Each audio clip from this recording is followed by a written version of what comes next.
Hello everyone, welcome to another video of REST API series. My name is Jairaj and thanks for joining again. So till now we have seen many important topics in this REST series, and especially in last couple of tutorials we have seen how to design URI, and also we have discussed HTTP methods. And moving ahead in this series, this video is all about HTTP headers. But before starting this video, please hit that red subscribe button to support this channel so we can keep providing you good quality content. And also don't forget to like and share, because our goal here is to provide knowledge to as many people as possible. So let's start this video.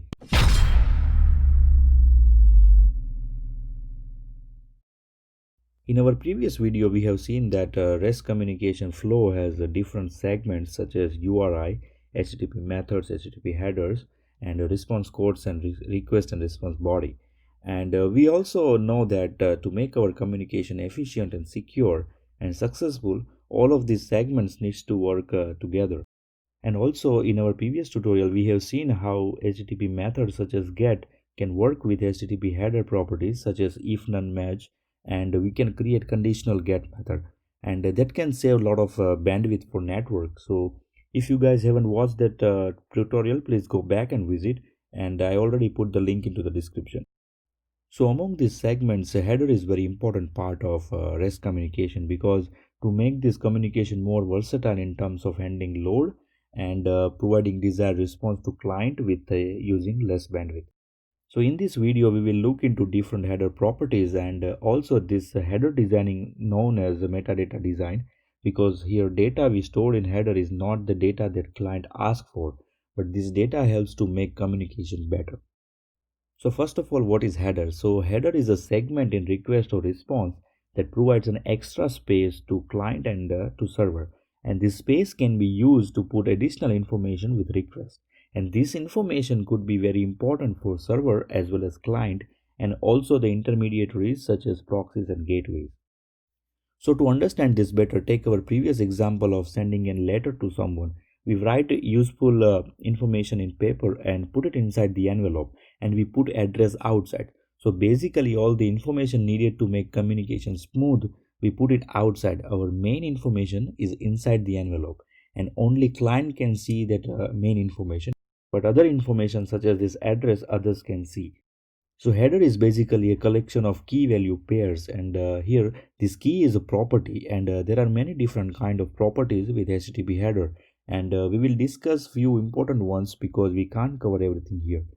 And with this key we have values which sometimes have specific structure or format. We will discuss them too. So these properties can be divided into categories for simplification purpose, such as authentication, content related properties, conditional related properties, and we have caching related properties. So let's start with authentication related properties. So we know that security in communication is fundamental requirement, and especially on internet where everything is online, we need to make sure that our client on the other side of communication making changes in the data or retrieving data is authentic client, not any other fake individual, because information is one of the most valuable things in the today's world, and information on wrong hand can be disastrous. So before starting this communication, we need to authenticate this user, and for that we have 4 different properties related with this authentication. And first we have is authorization. So this field contains user credentials for authorization, and here value of this key have format of type and credentials, and type is type of authentication, and there are many different types of authentication here such as basic or bearer, and this type of authentication, or we can say the scheme, is a topic of another discussion, but most common is basic authorization. And here one thing to note is all the different types of authentication have different strength of security. So based on our use case we can choose one of them. But let's say we put a wrong authentication and server reject our request. So in that case, server will give us a 401 unauthorized response code with some additional information about authentication. So this information will come in our next header property, which is www authenticate. So this property comes as a response of server, and it defines authentication methods or scheme that is required or should be used in order to gain access to particular resource. So this property provides information to client about which authentication scheme to use, And the response format of this is something like this, where we have type and realm. So here realm is optional, but our question is, what is this realm? So we can consider this realm as a space or area or a group of web resources having same credentials. So for example, let's say we have 100 resources in our system, then a server can divide them into group of 50, and each group have different credential for authorization. But if no realm is specified, then host name can be used here. And additionally, we need to configure server for this header property to get in response, otherwise server won't respond it. So we need to check our configuration of the server. So moving ahead, we know that we have to use proxy server for various purposes such as activity logging, caching, security, and to save the bandwidth or network calls. And if these proxies also require authentication, in that case we have to use our next header property, which is proxy authorization. So this property is same as authorization property, which holds a credential provided by client for main server, whereas this proxy authorization holds data for proxy server. Rest of all other features are same. And same way we have another property which is proxy authenticate. And proxy authenticate is the same as www authenticate. In case of www authenticate, response was coming from server, and in case of proxy authenticate, response is coming from proxy server. And all other features like having realm and scheme is the same. So these were the four properties related with authenticate, and next we have properties related with the request body, or we can say the content related properties. So in request and response body, specified data is solely related to our business logic, such as data to update some resource or to create new resource. But we also need some extra information about data for ease of communication, such as media type of the resource. So for that, we have one property which is called content type. So this header property holds representation media type of the resource, and also it can be used for request as well as response. So in today's versatile web, it is possible that a server could accept and provide multiple content format, and therefore client should specify resource content type in header, while request as well as server should also specify content type of coming data as a resource. So after finishing our communication, client or server knows how to process them. So for example, if client creates resource in our system with post or put API, and the data is in JSON format, in that case client can notify server that the data in request body is in the form of JSON. So same way, when server responds, server also needs to specify content type of the response body. So this content type property can hold the information about this media type, and the format of this property is something like this, where we have MIME type and encoding type. So here MIME is a multi-purpose internet mail extension, and the meaning of that is it is not a single extension, it is a group of extensions, and it is a combination of two values. One is type and one is subtype. So it looks something like this, where we have application JSON, application XML, or application PDF or text and HTML. So with this combination of two values, it is easy to specify what kind of data we are passing. But sometimes this combination is also not enough to represent proper content type. In that case, we have optional attribute parameter. So for MIME type, we have encoding type as an attribute which represents encoding type. So we have something like this, where we are specifying character set equal to UTF-8. The same way, if as a request body we have multi-part file, then we have one more attribute called boundary. But here question is, what is this multi-part? So in a simple words, we can say that when we want to transfer a file over HTTP, we use this multi-part. And the meaning of this is a file will be transferred in multiple data chunks over the HTTP. So this boundary attribute can specify the value about that chunks.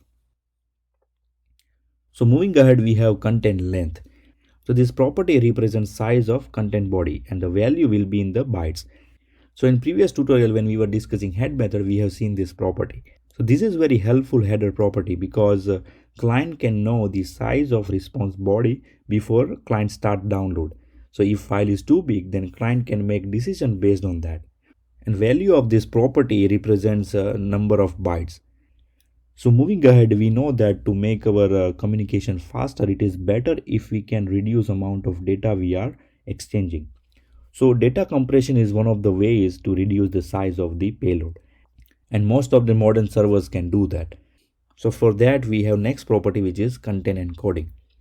So to understand this, let's take an example of retrieving image as a JPEG format, and which can be huge in size.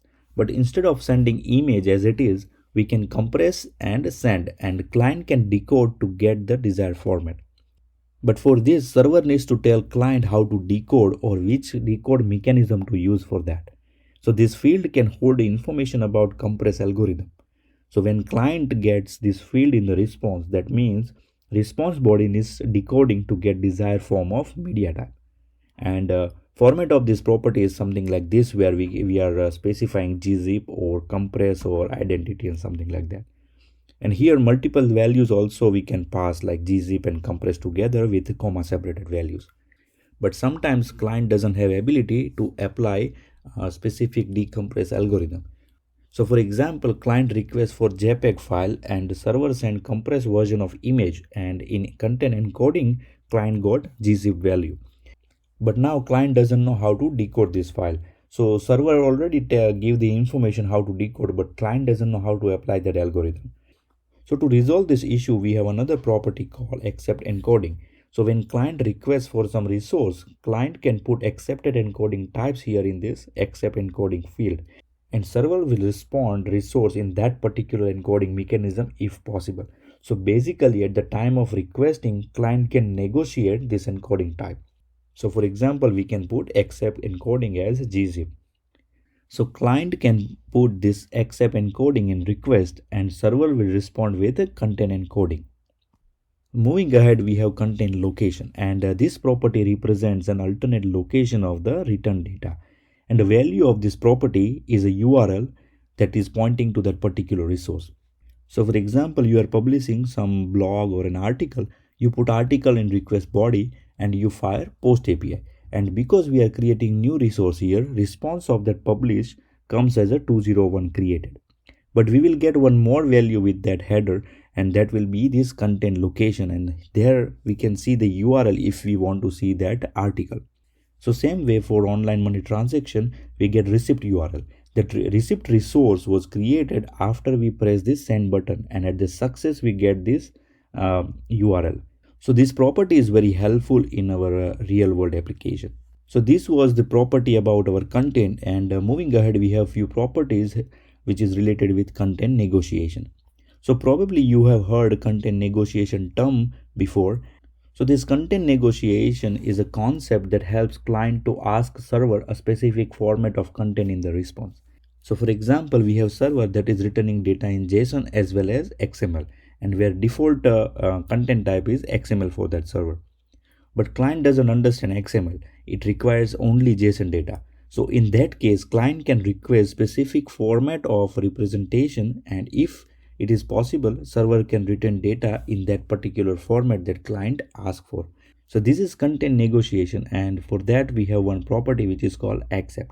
So this accept property defines MIME type with type and subtype combination. So accept is the same as content type property we have just seen, and only different here is that content type can be used in request and response both, whereas accept can be used in a request only. So to understand this, take our previous example where client want a data in JSON format only, and in that case accept property will look something like this. So same way we have accept encoding, and we can request particular encoding type. So we have various media types for content, and because of that we also require character set to display content properly, and client can also ask for specific character set to server, and for that we have accept character set property. The value of accept character set is the name of this character set, such as UTF-8, and here comma separated multiple values is also possible. So this was content related HTTP header properties, and moving ahead we have properties that can help to make our request conditional. So in previous tutorial we have seen at the time of get method discussion that we can add additional functionality based on some conditional to save bandwidth, and we have seen ifnonematch at that time. So these properties help us to make our request conditional, and we can use REST more efficient. So first let's discuss the combination of etag, ifmatch and ifnonematch. Etag is response header property, that means client get it from server in the response, and the value of this property represents a version of the resource. So when we retrieve resource from server, server also gives etag value and client can store this value somewhere. And etag is a unique value. If resource change, server needs to generate this new etag value for that new version of the resource. So next time when client requests same resource for latest data, with that request, client can pass this value in other properties such as if match or if none match.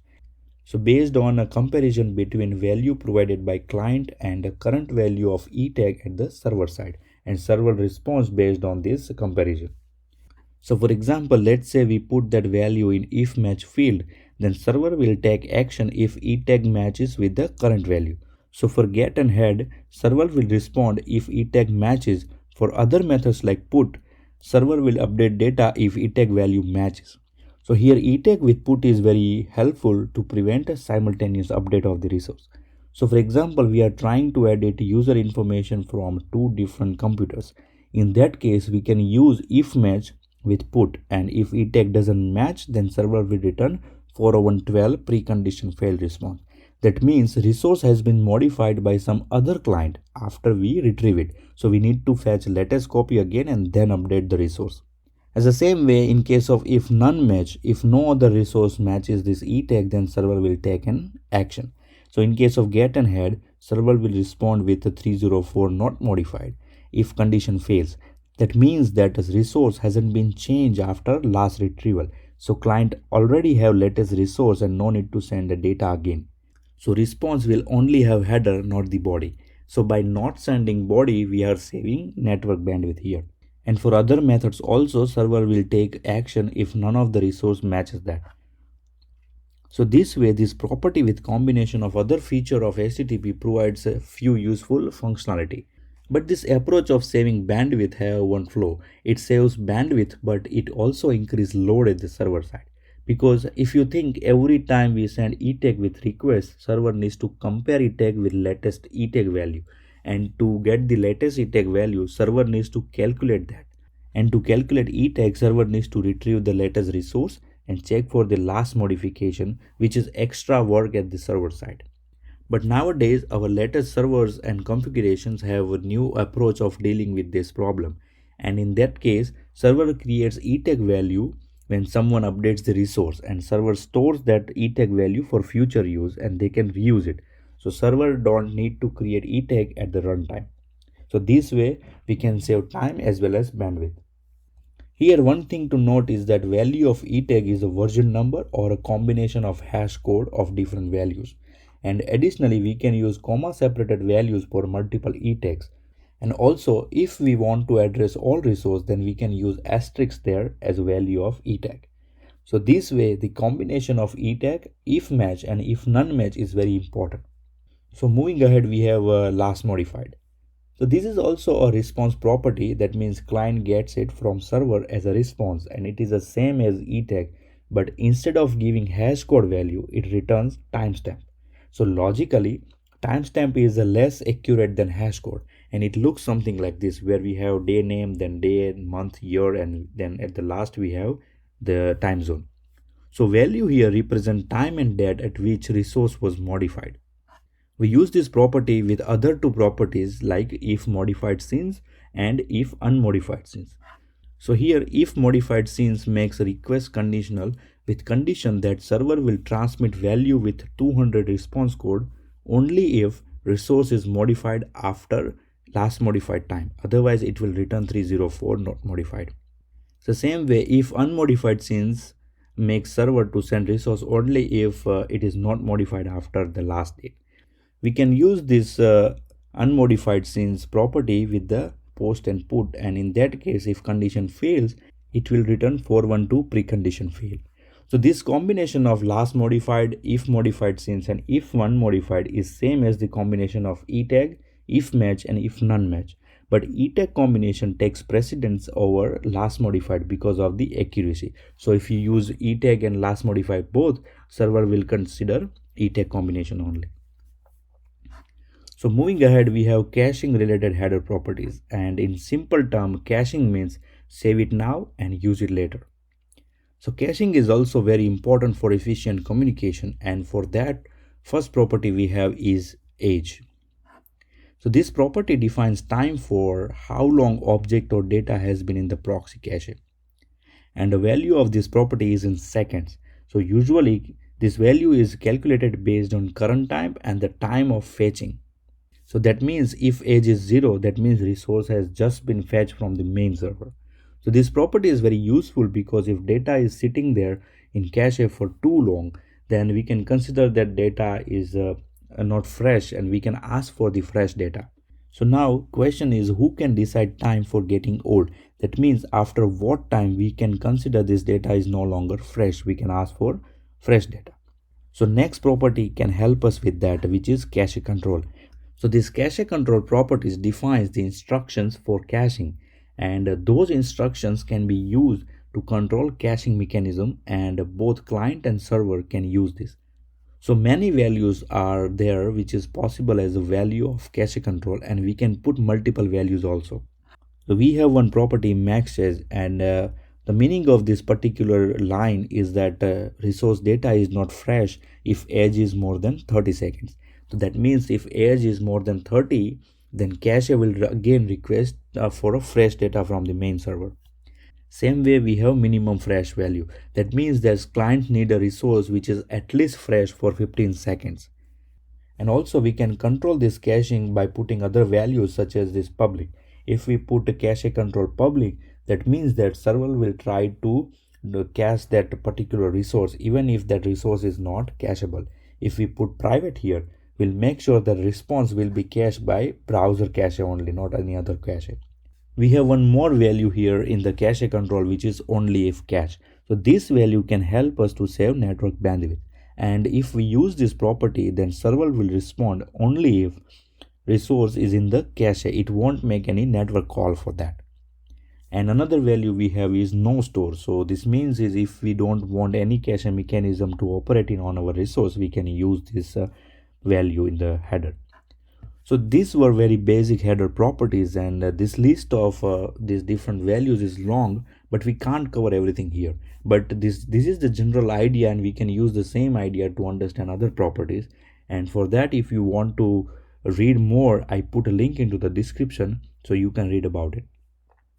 And moving ahead, we have few guidelines to follow while developing this API, such as we should always use content type, content length, because client and intermediaries devices such as proxies and gateway use this data a lot. So whenever it is possible, use content type and content length. So next guideline we have is we should use, or we can say we must use lastmodified or e-tag value in the response. So we know that this property can save bandwidth and it can make our request more efficient. So that's why every time it is possible, try to use this as much as possible.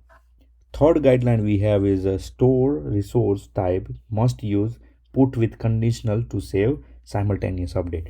So if you remember our archetype discussion, we had 4 types of archetypes and one of them was store. So store uses put method for insert as well as update, and there is no way to know client's intention behind calling API. Means client wants to create a new resource or clients want to update the resource.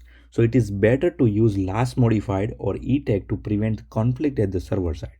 So for example, if two different clients try to store or try to do some same kind of work, then it can create the conflict at the server side, and we can prevent with this e-tag values. And the next guideline we have is location header must be used to show location of the created resource. So if we create resource runtime, as we have seen example of transaction and receipt, in that case we must use location headers. So this was the basic guidelines that can help us to create more efficient APIs. So that's all for now in this tutorial, and don't forget to like, share and subscribe. Also check out description for downloadable link of a PDF summary of this tutorial, and put your questions and suggestion into comment box. Also tell me how you like this tutorial. And as we know that this series come to an end, and we have like few videos left, and which series next you guys want to watch, also tell me in the comment box. So see you in next tutorial. Till then, like, share and subscribe, and keep learning. Thank you very much.